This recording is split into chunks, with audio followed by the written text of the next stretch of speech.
Before I say a single word, I need to give you a fair warning. Please do not subscribe to my channel if you found me through this video. This isn't my usual content. When I was working on that international project, my internal dissonance vanished. I wasn't just a cog. I was the institutional memory of the project. Because of my history with the company, I understood the whys behind the system better than anybody else on the project. My brain was operating on a dopamine because I was finally in my zone of genius. The project was a massive success. I spotted and turned around errors made by previous people. I retrained the teams to follow the right processes and set up the right system. I was performing excellently and I was so pleased with myself. I felt safe again. I genuinely believed that my results had forced the system to recognize my worth. The project had just 1 month left. The finish line was there.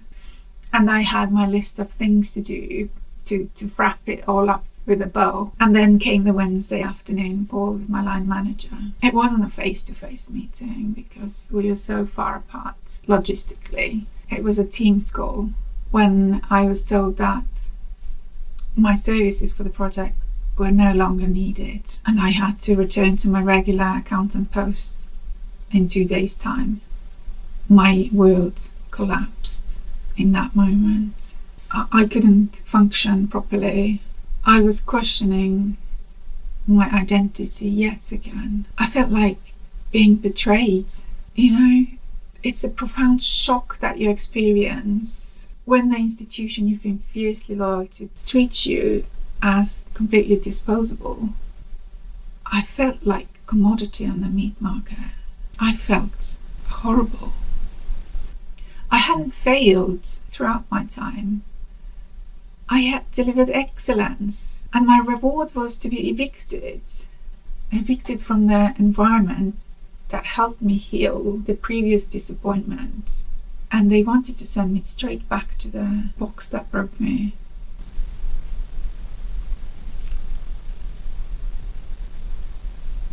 But here is the detail that made systemic injustice for me. I wasn't the only person on the project, but I was the only person that was sent out of the door 1 month ahead of schedule.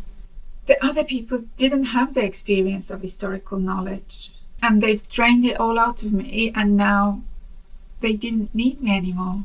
They were behind the deliverables, but they were allowed to stay. They were given extensions and new opportunities. And that's when the bitter logic of the corporate machine became clear to me. I was hit with a performance punishment. Because I was efficient, because I had my unique knowledge, I was available to fill the next panic hole that the corporate had in the accounting seat. So the underperformance were given safety nets, and the high performer was given demotion. That's the gist of it. And your brain needs to understand it. How? The company wasn't managing talent. They were just plugging the holes with the easiest tool possible. And I was that tool. That night after that meeting, something fundamentally broke inside me. I was unable to function as a human being. I was unable to think clearly. I reached a state of moral injury. That's a psychological wound that happens when you're forced to operate in an environment that violates your basic sense of fairness and human dignity. I realized that soldiering on was no longer a virtue.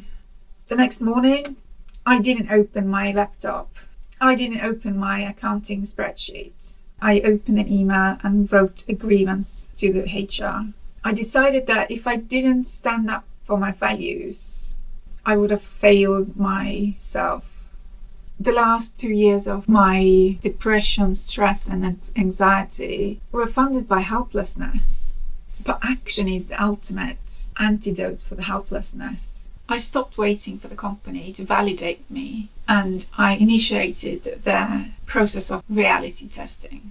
The moment I submitted the formal grievance, I felt slightly lighter.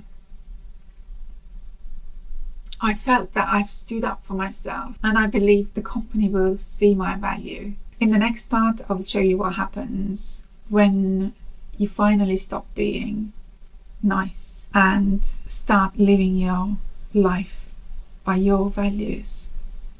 Stay tuned, and thanks for watching.